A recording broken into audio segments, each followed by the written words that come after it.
Bom dia, boa tarde, boa noite. Hoje eu estou com o Coronel Nishikawa, ele que é coronel da Polícia Militar, deputado estadual pelo PSL e o único candidato eleito do PSL na região do ABC. Coronel, muito obrigada por aceitar falar comigo. Eu já gostaria de iniciar aqui pedindo, por gentileza, para o senhor contar um pouquinho da sua trajetória na PM e na vida pública e por que o senhor escolheu concorrer. Bom, boa tarde, bom dia, boa noite, amigos. Na verdade, eu comecei minha carreira na Polícia Militar, ou antiga Força Pública, em 68. Entrei como soldado com a intenção de ir para a academia. Ou seja, entrei como soldado para poder depois fazer os exames, os vestibulares da academia e em seguida seguir na carreira de oficial da Polícia Militar. Tudo isso foi conseguido com muito estudo, muito sacrifício da nossa parte. Eu sou do interior da região lá de Marília, fiz a inscrição em Marília e depois disso nós fomos destacados para vir tirar a escola aqui no ABC, mais especificamente na cidade de São Bernardo, 10º Batalhão, 3ª Companhia. E depois disso nós seguimos na carreira, quando consegui ingressar na Academia do Barro Branco em 72. Em 75 voltei para a nossa região de novo como aspirante oficial. O senhor já participou da vida pública, já fez parte da política, como é que foi? Bom, minha vida ligada à política foi... trabalhamos na campanha de governador, 2 campanhas de governador, 4 campanhas de vereadores, né? Primeira citação que eu fiz foi 2 de governadores, né? Uma do Fleury, que ele ganhou, e até em virtude disso nós fomos trabalhar no Palácio. Depois do Barros Munhoz, que seria o sucessor do Fleury, entretanto ele foi derrotado pelo Mário Covas. E depois disso, nós trabalhamos 4 anos na Prefeitura de São Bernardo do Campo, depois de aposentado, e ainda na sequência eu vim trabalhar aqui na Prefeitura de São Paulo como chefe de gabinete de 2 regionais, hoje chamado Prefeitura Regional Aricanduva Formosa, e o último local foi a Regional da Sé. Coronel, entre a Polícia Militar, a sua faculdade de Direito, a subprefeitura, enfim, ocorreu um fato muito triste na vida do senhor, mas mesmo assim o senhor não desistiu, não se deixou vencer, e eu queria tocar nesse assunto porque hoje é o último dia do Setembro Amarelo, 30 de setembro, e para o senhor passar um pouquinho da sua experiência para as pessoas que estão passando pela mesma situação com o senhor, porque foi um fato bem dolorido, mas o senhor não desistiu de nada, nem da vida, nem da polícia e nem de nada. O senhor pode contar pra gente? Bom, em 1987, nós tivemos uma passagem desagradável na nossa vida pessoal. Eu perdi a minha primeira esposa, mãe dos meus filhos, quando eu estava no último ano da Faculdade de Direito. Eu estava no 5º ano, me preparando para o concurso do Ministério Público. Mas com essa missão e tarefa de cuidar de 3 filhos pequenos, meus filhos tinham 7, 8 e 10 anos, eu acabei deixando de lado a carreira no Ministério Público, no qual estava me preparando e muito. Eu estava estudando, fiz o ano de Damásio, que todo mundo sabe que é um curso preparatório para prestar vestibular, prestar exame de ingresso no Ministério Público, e todos que passam por essa situação têm que cair, subir e jamais deixar se vencer, ser um resiliente como nós fomos. Nesse aspecto sou um vencedor. As crianças também, porque dolorida essa história, né, Coronel? Muito dolorido. Eu faço questão, apesar de ser de religião espírita, eu sempre falo, né? Quando chega a vez da gente sentir na carne, sentir na pele a perda de um ser doente amado, é muito difícil.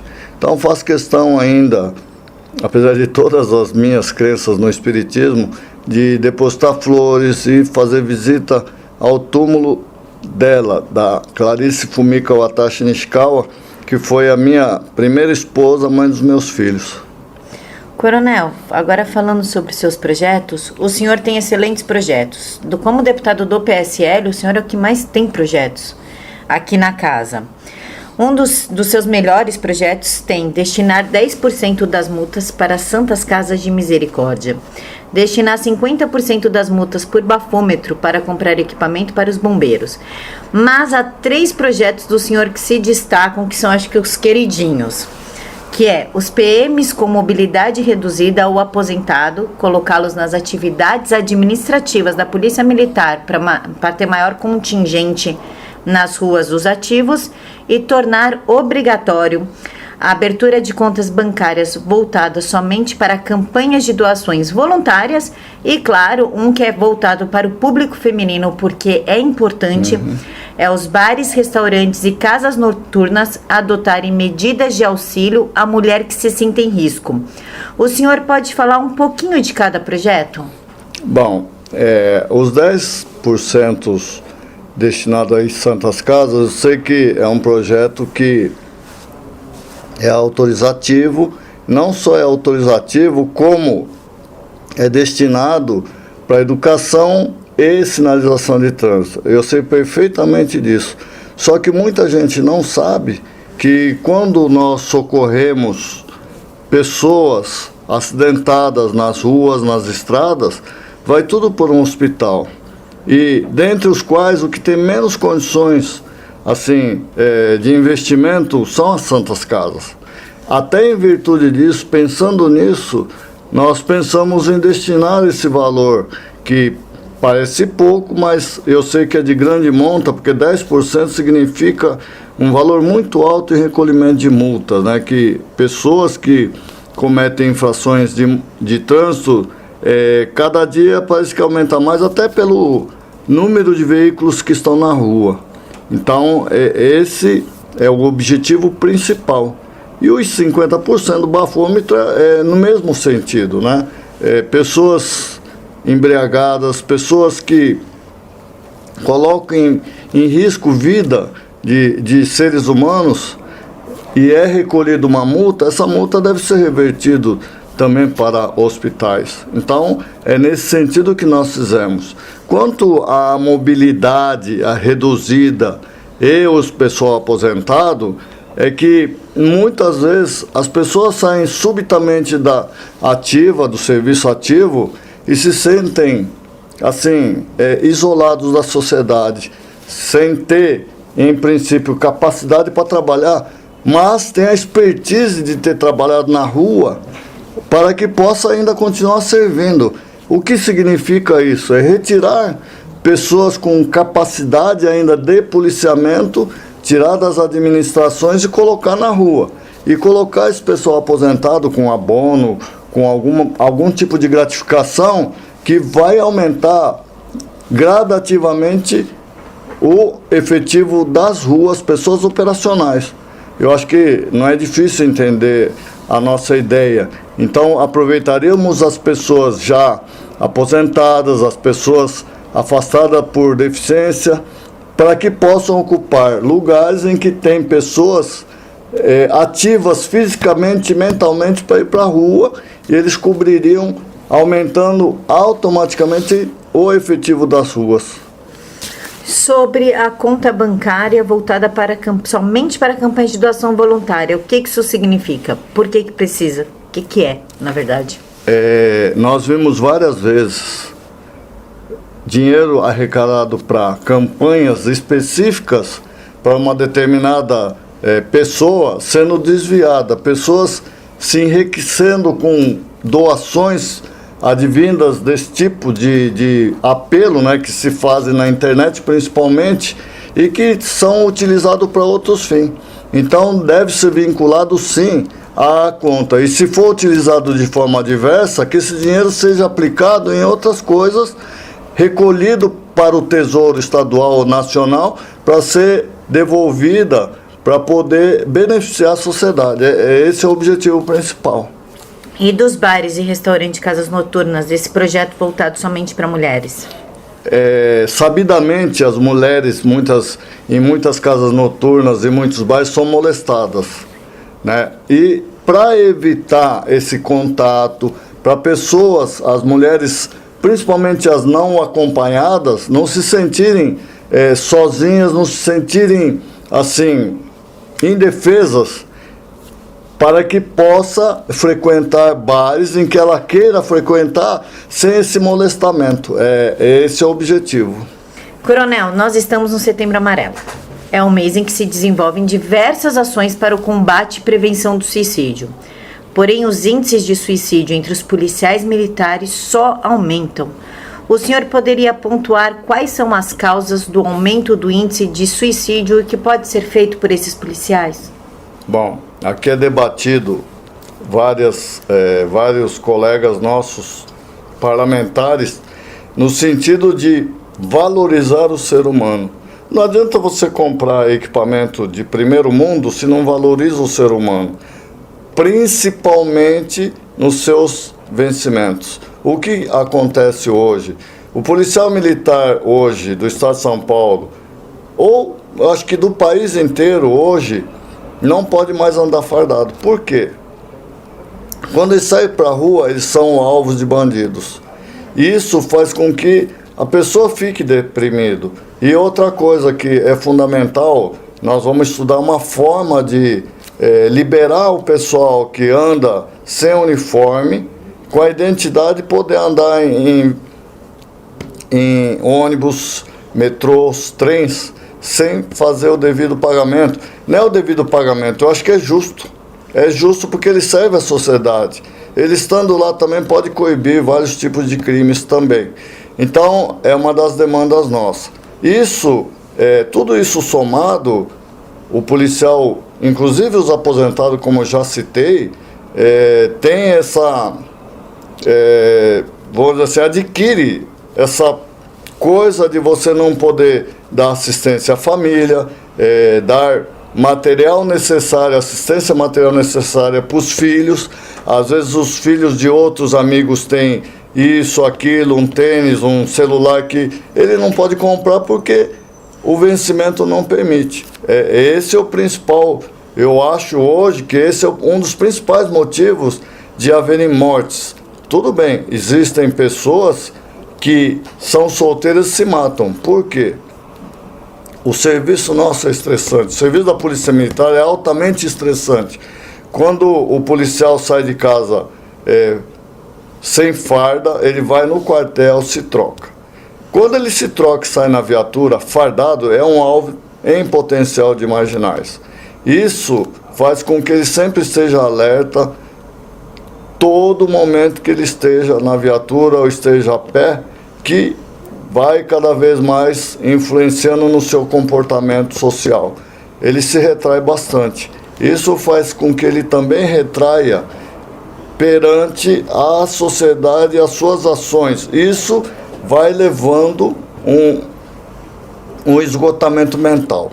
E muitas vezes advém o tal do suicídio, que nós devemos combater. Eu estou querendo ainda formar uma equipe ou de psicólogos, para poder ajudar esses policiais que se sentem assim marginalizados. Coronel, eu tenho observado nas ruas e tudo que as viaturas estão sucateadas, embora ele esteja trocando algumas, mas algumas, né, estão bem ruinzinhas, principalmente as da rota. E há também a questão dos coletes à prova de balas, que além de estarem vencidos, são ultrapassados. Elas não seguram tiro de fuzil, sei lá, o armamento que esses marginais têm. O senhor tem alguma sugestão para que o governo resolva isso de forma efetiva?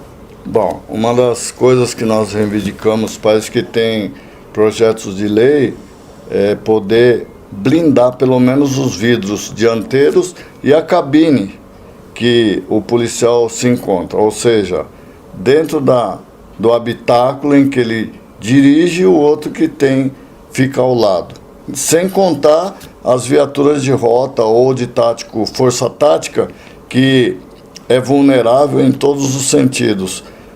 Pelo menos se falar em peso, se falar em dificuldade, que se coloque uma blindagem no para-brisa e nas duas janelas laterais.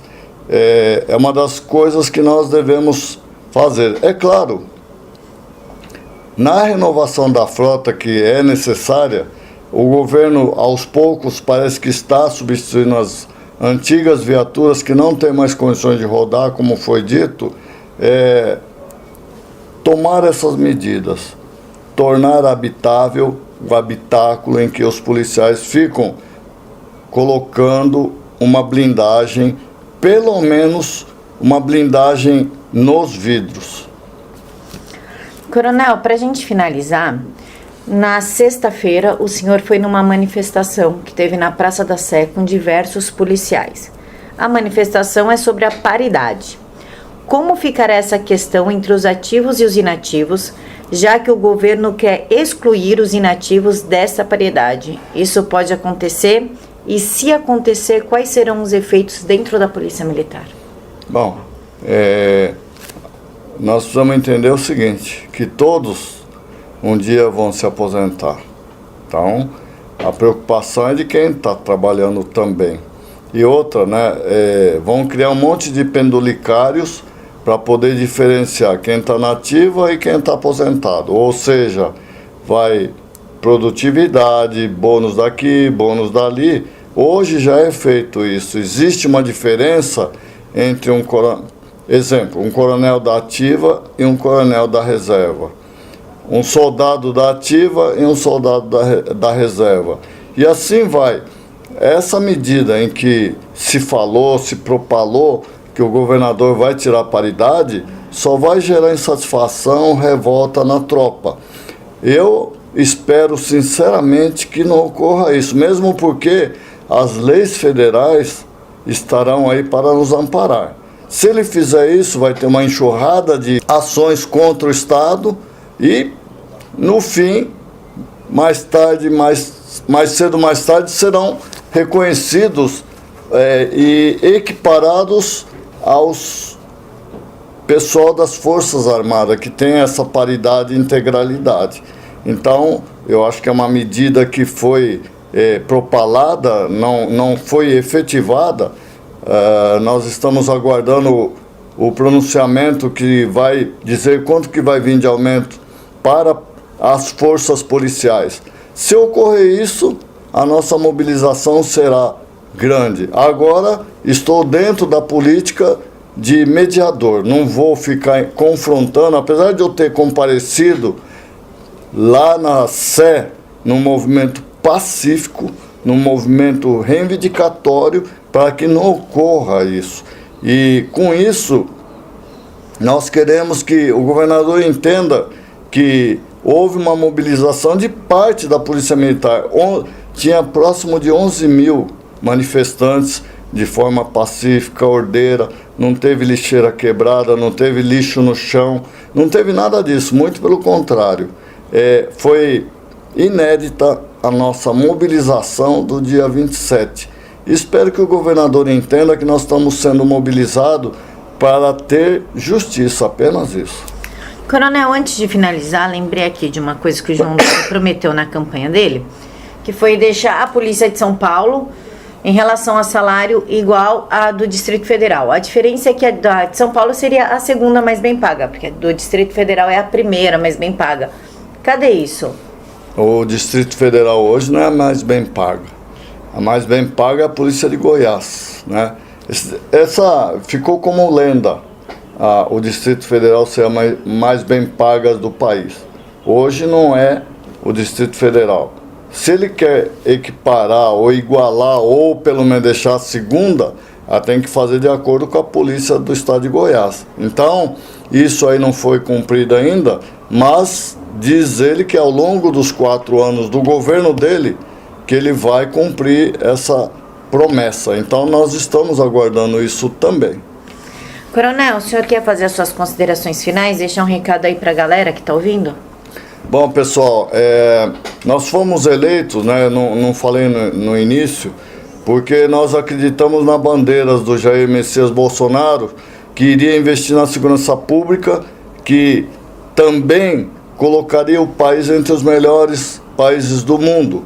Nós acreditamos nisso, continuamos acreditando nisso e vamos caminhar sempre junto, acreditando que o país vai se recuperar de uma crise que foi criada num período de 24, 25 anos. Ninguém vai consertar o país, colocar o país em ordem em 2, 3, até 4 anos. Muito pelo contrário. Deverão ser investidos pelo menos uns 15 anos para nós termos um resgate parcial daquilo que foi deteriorado pela esquerda. É isso, nós estamos juntos. Pessoal das forças policiais, contem conosco, estamos juntos. Brasil acima de tudo, Deus acima de todos. Pessoal, muito obrigada por nos ouvir até aqui. As redes sociais do deputado estão aqui na caixa de informações. É só vocês curtirem e seguir. Muito obrigada a todos. Fiquem com Deus.